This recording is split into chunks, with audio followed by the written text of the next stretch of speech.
Bonjour, Dr Astrid Stuckelberger, expert en santé publique internationale.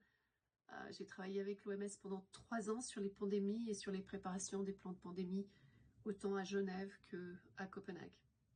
Alors, ce que je veux vous parler aujourd'hui, c'est comment l'évidence crée la politique dans la situation du Covid et comment est-ce qu'on peut déconstruire ce qui se passe pour comprendre mieux en fait les certitudes, les incertitudes, les contradictions tout au long de cette pandémie pour que vous puissiez vous aussi trouver vos repères. Donc la première chose, c'est que chaque pays a un plan de préparation aux pandémies en principe puisqu'il a signé avec l'OMS en 2005 un plan, un règlement sanitaire international que l'OMS coordonne et que tous les pays, les 194 pays, ont signé dans le monde. Donc dans ce règlement sanitaire international, il est dit qu'on a besoin de faire un plan de préparation aux pandémies et que tous les secteurs de la santé, ce n'est pas que la médecine, mais que tous les secteurs, tous les ministères sont impliqués dans la coordination de la réponse à l'alerte, de la réponse à la pandémie. Et la première chose à faire, c'est la détection. Ensuite, c'est la validation de la détection. Et la détection doit se faire le plus tôt possible. Ensuite, la validation de la détection est un système qui doit se faire mais régulièrement et tous les jours pour toujours confirmer qu'on a bien les cas de la maladie qu'on a identifiée, de l'infection qu'on a identifiée. Ensuite, après la validation, il y a vérification. Ensuite, il y a réponse. Et dans la réponse, il y a une intervention. Il y a dans l'intervention une communication du risque, une communication éthique du risque. Ensuite, il y a une surveillance, un monitoring. Et la courbe revient tous les jours dans la redétection, de voir où sont à chaque moment de la journée les cas, et où ils se propagent et où ils sont dangereux, où ils ne le sont pas. Et donc ça a été fait pour le SRAS-CoV-1 en 2002-2003, où Dr Gro Harlem Brundtland, qui était la directrice générale de l'OMS, a fait ça de main de maître. Elle a réussi à contenir une pandémie qui a touché plus de 24 pays, qui a démarré aussi en Chine et qui a fait plus de 700 morts et 8000 cas. Mais c'est très peu comparé au Covid aujourd'hui. Donc c'est suite à ça que le règlement sanitaire international a été fait. Donc qu'est-ce qui se passe aujourd'hui? C'est que la pandémie et le mot et la définition de la pandémie sont en principe, d'après le règlement sanitaire international, tout taux de mortalité surnuméraire. Et surnuméraire, ça veut dire qu'il y en a beaucoup plus en nombre et en pourcentage par rapport aux autres années. Et ça, dans le Covid-19, si vous voulez, jusqu'à ce jour, si on déconstruit déjà ce point-là qui est central dans l'établissement d'une urgence sanitaire de portée internationale, c'est que ce taux surnuméraire doit être établi par les statistiques officielles du pays ou du monde. Eh bien, figurez-vous que jusqu'à ce jour, il n'y a pas de taux surnuméraire de mortalité en général. Donc, elle est exactement la même que tous les pays, à quelques taux près. J'ai vérifié ça en Suisse, j'ai vérifié ça avec d'autres épidémiologues, et il y a le professeur Ioannidis qui a attesté avec l'OMS, qui avoue que oui, il n'y a pas un taux de mortalité surnuméraire. Donc déjà là, vous avez la première clé, c'est-à-dire que le Covid-19 n'a pas de mortalité surnuméraire par rapport aux autres années. Donc qu'est-ce qui se passe? C'est que la définition de la pandémie, c'est celle qui est donnée en 2009. Aujourd'hui, la définition de la pandémie a été changée en 2010, mais ça ne change pas grand-chose puisque c'est une maladie qui se propage dans le monde. Aujourd'hui, elle n'est plus propagée dans le monde puisque, par exemple, des pays comme Taïwan ou d'autres pays n'ont plus de cas testés positifs au Covid-19. Donc ce n'est plus une maladie qui se propage. Au contraire, elle reste et elle s'est ancrée dans des pays comme l'Europe ou les États-Unis ou le Mexique, par exemple. Et on remarque et on verra bien avec le temps l'analyse que ça va donner. Donc, ça, c'est la première chose. Ensuite, la deuxième chose, c'est que on a un test qui définit, normalement en fait, dans une pandémie, on identifie la maladie par l'isolation du virus, qui se fait selon le principe de corps. Or, ce principe n'a pas été appliqué dans le Covid. À cause de l'urgence sanitaire, ce qui n'a jamais été établi de cette façon à l'OMS, c'est à cause de l'urgence, on bâcle les tests. On ne fait pas ce qu'on devrait faire, le principe de corps, isoler le virus, l'analyser et trouver la bonne réponse. Eh bien, comme on ne l'a pas fait, on a établi, et ça, ce sera quelque chose à étudier de plus près pour tous les gens intéressés à la santé publique et la politique de cette affaire, de voir qui a décidé que le PCR est le test clé et le seul test qui peut valider le fait qu'on a une infection ou pas. Et si vous voulez, dans ce test PCR, c'est beaucoup plus compliqué que ça, puisque dans ce test PCR, quand vous y creusez, moi je suis une chercheuse et on essaye de valider un autre outil diagnostique bioacoustique qui est assez révolutionnaire, MIT l'a fait aussi, et ce qu'on remarque, c'est que pour avoir un test positif, il y a plusieurs variables. Donc vous pouvez amplifier, comme une loupe, vous pouvez amplifier la charge virale, parce que comme on n'a pas isolé le virus, on voit des signes. On voit des signes du virus RNA qui est justement très instable. Le coronavirus est très instable, très mutant, mais c'est pas très facile les RNA de les identifier. Donc on monte la loupe à un point qu'on appelle amplification CT de cycle threshold, au point où on a identifié des virus. Alors figurez-vous que dans tous les pays aujourd'hui, on a des cycles d'amplification différents, que les machines peuvent tester différemment, que les laboratoires peuvent tester différemment, mais ce qu'on remarque, c'est que dans les pays où il y a justement ce qu'ils disent une flambée, eh bien, on a des cycles d'amplification à 40 jusqu'à 45.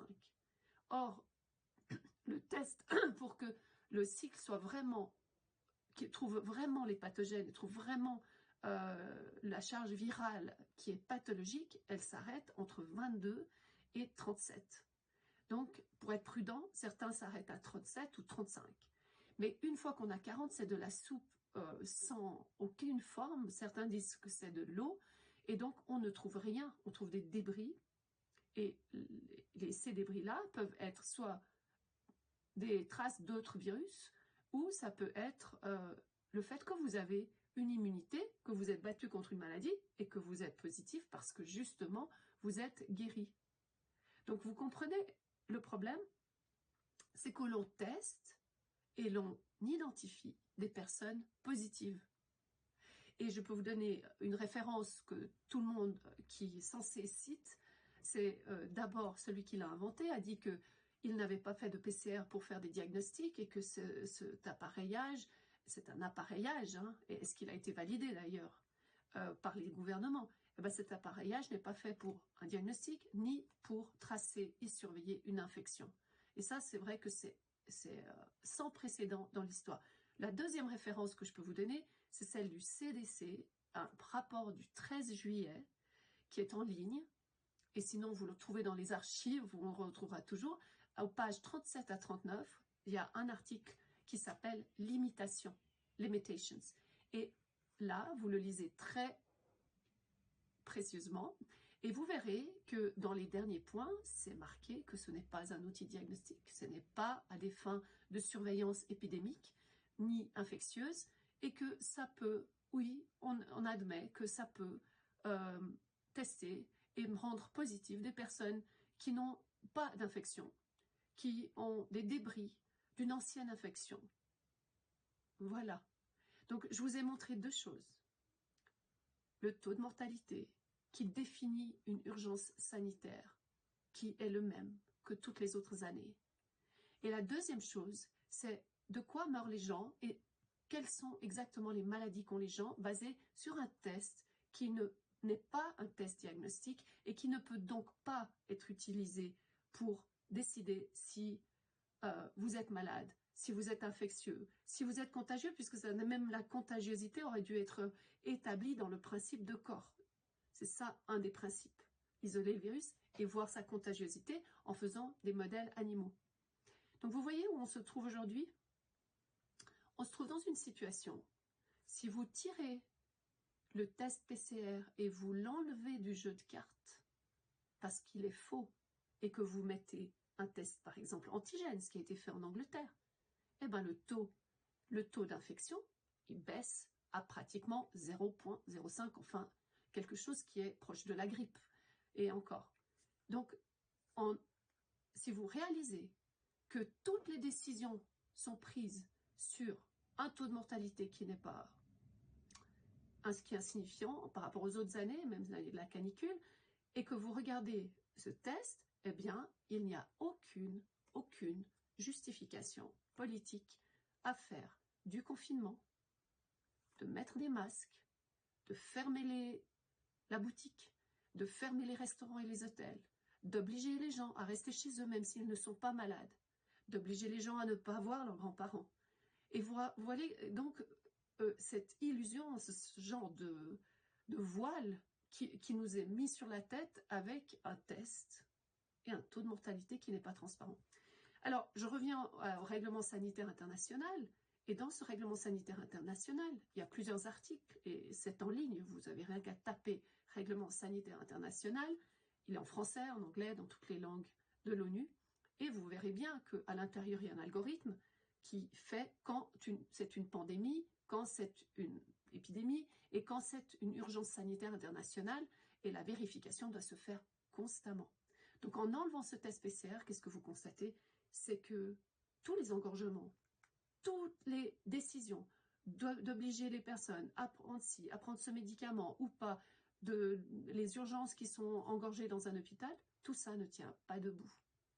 Ça veut dire qu'on est en train de paniquer les gens dans la population, des personnes pas malades, de faire des tests massifs, injustifiés, de personnes saines, d'obliger les gens à faire des tests alors qu'ils n'en ont pas besoin, d'empêcher les gens de voyager, que l'économie tombe.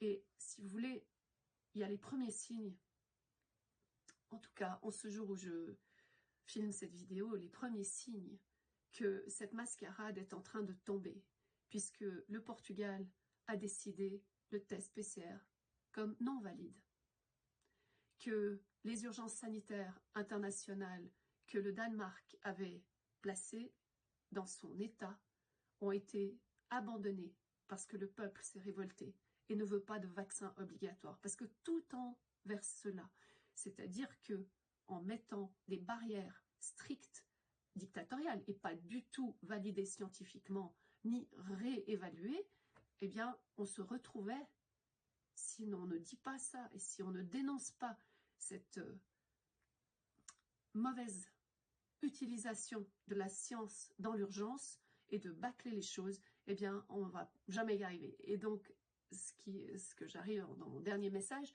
c'est de dire que la science a besoin de se remettre à jour et d'exiger dans les urgences sanitaires que les panels soient faits avec des vrais scientifiques, des personnes agrégées parce qu'elles ont de l'expérience dans les pandémies et qu'elles soient multisectorielles comme c'est la règle dans le règlement sanitaire international. Et ce règlement sanitaire international est quelque chose qu'on devrait enseigner dans tous les pays, mais que même les industries, les restaurants, les hôtels, la population devrait savoir. Comme ça, chacun peut reprendre en main qu'est-ce que c'est vraiment l'infection et que les choses soient communiquées en toute transparence et comme le veut l'OMS et les règles éthiques, que la communication soit éthique, c'est-à-dire renseigner, calmer, être transparent et surtout pas, rendre les gens malades parce qu'on leur fait peur. Voilà. Donc ce message est pour vous rassurer, c'est aussi pour vous montrer que la science évolue aussi par les erreurs, et c'est des grosses erreurs qui ont été faites quand même. Je ne sais pas jusqu'à quel point on devra rendre des comptes, mais en tout cas ce qui est sûr, c'est que la science doit se remettre debout, parce que la science, comme évidence factuelle, pour renseigner, informer et aider à la décision politique, n'a pas été respectée, et que la politique et la science doivent se remettre à jour pour travailler ensemble, tant au niveau clinique que santé publique, que multisectoriel, et que c'est comme ça que nous ferons enfin des plans de préparation aux pandémies et aux épidémies pour le futur, qui tiennent debout, qui soient transparentes, éthiques, pour le bien-être de la population. C'est bien le but de la médecine, de la santé et de la santé publique.